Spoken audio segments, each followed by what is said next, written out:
6 жовтня It's October 6th. Ukraine Media Center Current Forum starts its operation today, and my name is Svetlana Chaparenko. Now we will be talking about the way how to convert the support of the world academic community into a large-scale educational project for Ukrainian business. Our guests today are Dr. Ketels, faculty member of the Harvard Business School at the Institute for Strategy and Competitiveness, and Iryna Tykhomyrova, president of the MIM Business School. Ms. Iryna, let's start the conversation with you. Can you please tell us about the forum Facing the Future, which is starting right now in Kyiv? And within this forum, there will be this book introduced, ReinforceUA, that you have brought today. So what is the goal of the event and what is the purpose of the book? Thank you very much. It's my pleasure being here and telling you about the job we've done. The project ReinforceUA has started back in year 2022. We conceived it in March when the enemy was at the gates of Kyiv, so to say, and it was very difficult. We all felt it very difficult, and for us as the members of educational community and as a business school, we were getting a lot of requests from our partners who were expressing their support. They were saying they're with us and they are ready to teach for us. And this is when we decided in the end of March, when the situation became a little bit more relaxed, I would say, we decided that we could make a project. And we started this project in June 2022, every Wednesday at 2200 Kyiv time. We invited prominent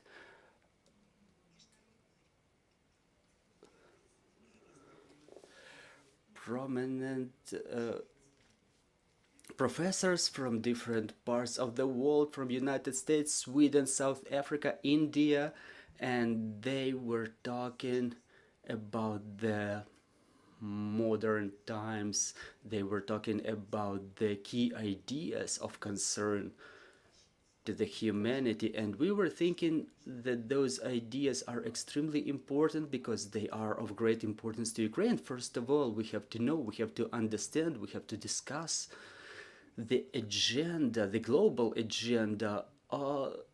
Obviously the war, it's something of the biggest importance to us, is number one on our agenda.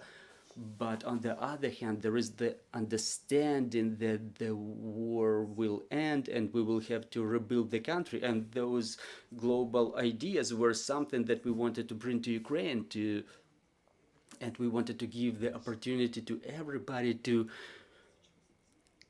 discuss those ideas with the greatest minds of today. And today, the forum Facing the Future, ReinforceUA, is dedicated to the intermediary stage of this project. We've invited the participants of our series, and Dr. Ketels is one of those great minds who was taking part in this project. And now we want to talk about the future again. What is the future that we want? What is the future that we see?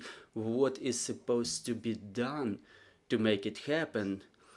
And here we discuss a number of aspects: macroeconomic, digitalization, and different aspects are discussed in a number of ways. And this book that now includes half of the lectures that we had within the last year, but it's somehow different because I think that there was no such book in Ukraine before, because usually what we had was the translations, or in the best case, the translations of some lectures, the thoughts of some prominent minds, the translations from English language into Ukrainian, but they were lectures, books, again, but only in translations.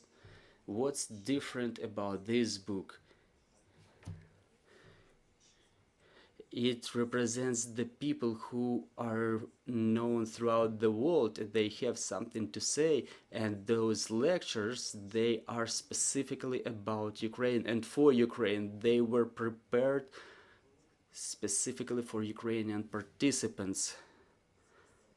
This is why the contents of this book is what is extremely important. We didn't pay any fees to our speakers, and they gave us the right to use their lectures in this book for free. So this book is not for sale. We will just disseminate it. We will present it because we think that it's extremely important in our context. We didn't pay the speakers, but at the same time we don't want to make money on this book.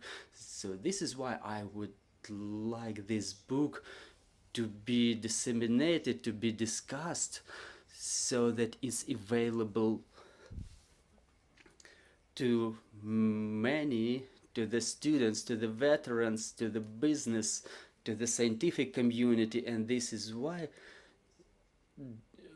during this forum that starts today, there will be students and professors and business representatives of civil organizations, representatives of the government, and I hope that the veterans will find the opportunity to be present there, and this is when we will have a discussion of our Ukrainian society. What do we expect from the future, and what is the future that we want? In the educational sphere, how does it take place? What projects are already implemented, and why is it important for Ukraine and for Ukrainian business schools and businesses? Yeah, thank you very much, first of all, for the invitation to come to Kyiv and to participate in the event this afternoon. We're very honored to have had the relationship with MIM Kyiv for the last 15 years. We've created a network at Harvard Business School called Microeconomics of Competitiveness. It's a network that has now grown through more than 100 universities around the world. It started out with what we usually do at universities, with its teaching.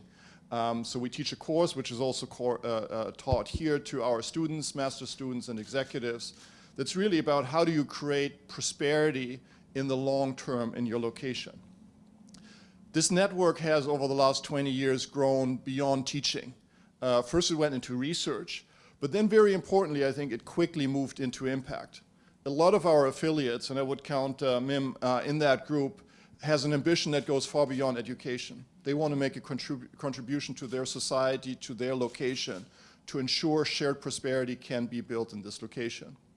And this, of course, brings us to where we are today here in Ukraine. First of all, I think we were all shocked, as you were when the war started, and in our community we tried to see how can we help. I want to single out also my Polish colleagues, who I think were very active, especially in the first phase of the war. But the reason I'm here today is to think about the future. The Ukraine has to win this war on the battlefield, but to really win, it also has to win the peace, which means creating a competitive economy that can create prosperity for its citizens. And this we want to make the topic of the discussion. So I'll talk today about how you think about competitiveness, what we learned about the need to create a coherent strategy for a location, not a quick fix, not a silver bullet, not some magic solution that comes from the outside, but how you systematically can improve the country.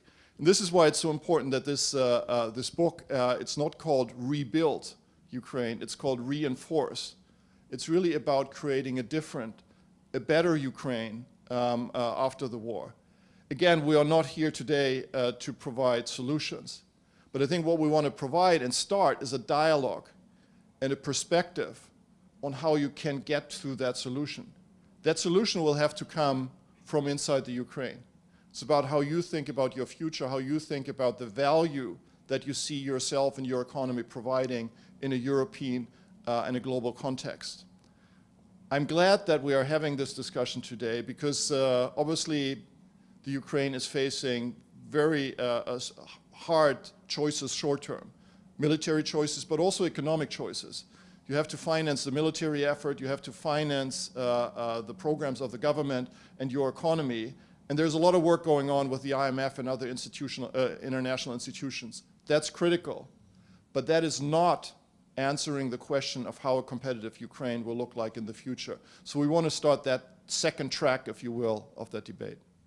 Thank you. Mr. Ketels, in your opinion, what new opportunities are opening for businesses in Ukraine or foreign businesses despite all these hard times because of the war in Ukraine?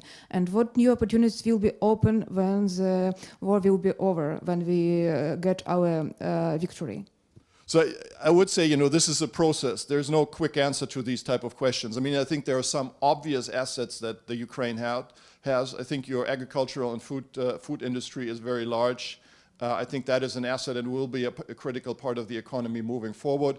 Now that's, of course, hindered by the blockade in the Black Sea. But that is something to look at, and I'm sure there will be a lot of economic interest. Your IT capabilities, so the human capital that exists in Ukraine, I think is an important asset, so one has to think about that. There are also other opportunities. I think there is a tradition here in manufacturing, metallurgy, and we need to think about what role you can play in the green transition that Europe is trying to do. How can Ukraine be a cost-efficient location in those type of value chains? But we need to bring that discussion down from kind of the very abstract level and the big slogans to what is it concretely. So I think what I would foresee is that over time we have a discussion within specific industries, with the private sector, with companies both from inside Ukraine and outside Ukraine, to see where can you fill a hole, where can you position yourself, and then I think there's always an answer, there's something to do. But this is, again, this is not something that is solved through a magic idea from the outside within a week or a month. It's more a process. But it is so critical because you have to make choices. You will have to decide, what can we afford to build? Do we need to strengthen our IT education? Do we need to focus on those type of universities? Or do we focus more on physical infrastructure? Do we provide support to our companies to internationalize? With whom? With what type of market? So there are a lot of practical choices that we'll have to make, and I hope that a strategy can provide a framework for making these choices in a more coherent way. Thank you. Пані Ірино, що далі? Чи продовжиться така кооперація? Miss Iryna, so what's on? Is this cooperation going to continue? Maybe it will scale up to some bigger projects.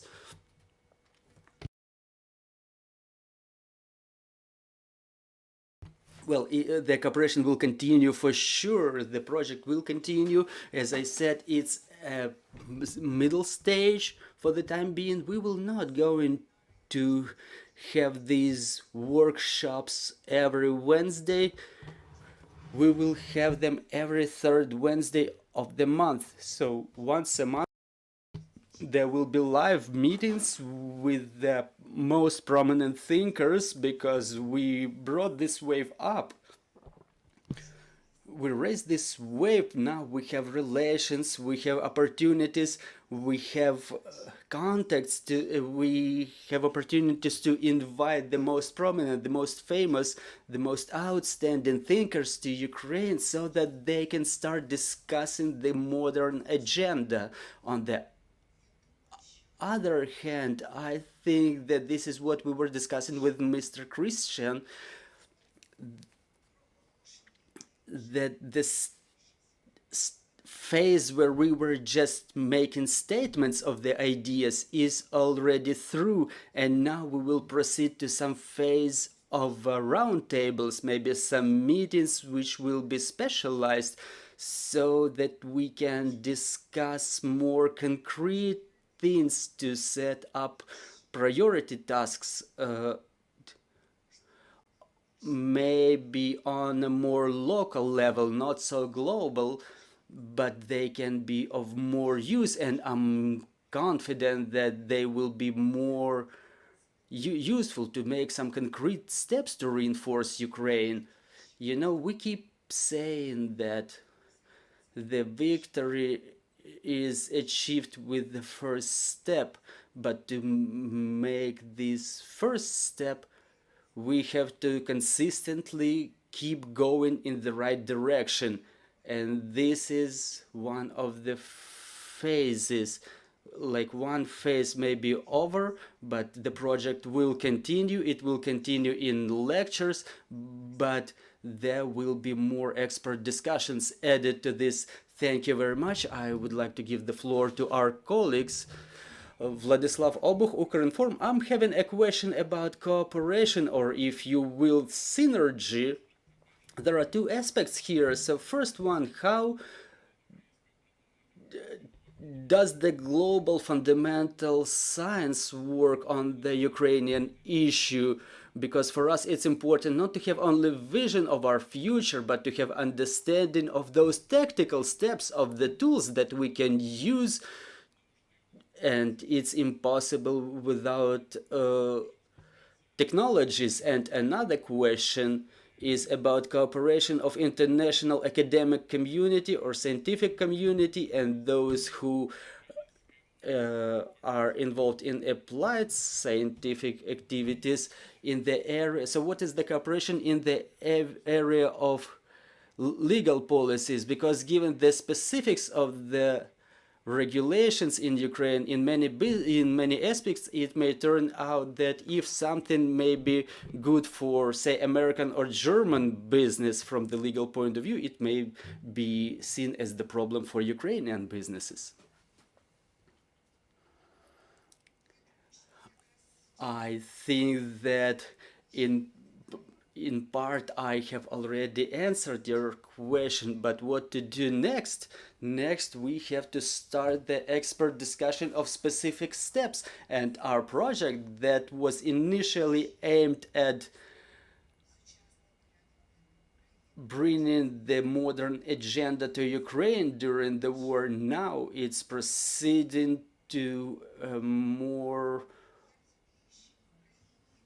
of an expert discussion, and I understand that in Ukraine our project will continue along with other projects. Different scientists, different institutions will set up this dialogue. I'm sure it's very useful because we have to work out different visions, different understandings of how it will be happening, and then we have to put it all together, because nobody will do it for us.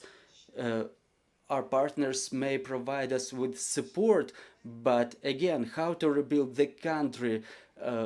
Like, what is the priority, to rebuild the metallurgical works or to open a new faculty in the university?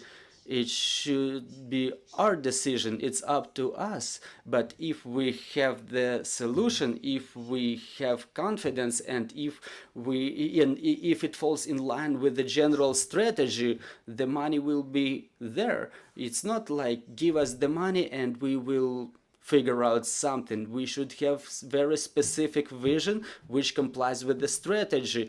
This is what we work on, and this is why the project is called ReinforceUA. And talking about the difference in business, in conditions, well, that's quite apparent, but I would probably appeal to the experience of Mr. Christian, because he has experience of advising different businesses. He works in India, in Israel, in South America, and his expertise on how to adapt the academic knowledge and experience in as the recommendations for the governments, this is something that he works on. I think very much in line with what Iryna said. I think the spirit of our collaboration, and really the spirit of the network that we founded 20 years ago, is about empowering local leaders. We believe that true change and lasting change can only happen if you empower local leaders in business and academia and in government to make their own choices, because only they understand the specific circumstances. So what can we do as outsiders, as foreigners? I think we can provide frameworks, we can provide ideas, we can maybe help ask them to answer the right questions. And then, of course, there is specific, I would say, technical expertise that need to be brought in. And that can be either here or that can be from foreigners. But the strategic decisions about what's your vision for the Ukraine, what's the value that you would provide, what are the choices that you want to make, that's not something that outsiders can do. But I think we can help you get to that point, to seeing what are the choices that are ours. And that's really what our network is very open and willing to support you with, as we're doing in other countries. One of the things, by the way, that we've been talking about is maybe doing something more for younger scholars, including Ukrainians, to bring them together through different countries. I could also think about doing something maybe for now your diaspora, Ukrainians that are abroad. How can we connect them both to education, but then also to their opportunities that will emerge in Ukraine after the war ended. So I think there are lots of opportunities, and we'll figure out what the ones are that we want to pursue together first. Дякую вам, дякую нашим гостям. Нагадаю, що ми говорили про те, Thank you very much. We want to thank our guests. I'm reminding you, we were talking about the ways how we can convert the support of the world economic community into a large-scale education project for Ukrainian business. And we will continue our operation just in half an hour, and we will talk about the results of the sale of state and communal lands. Stay tuned.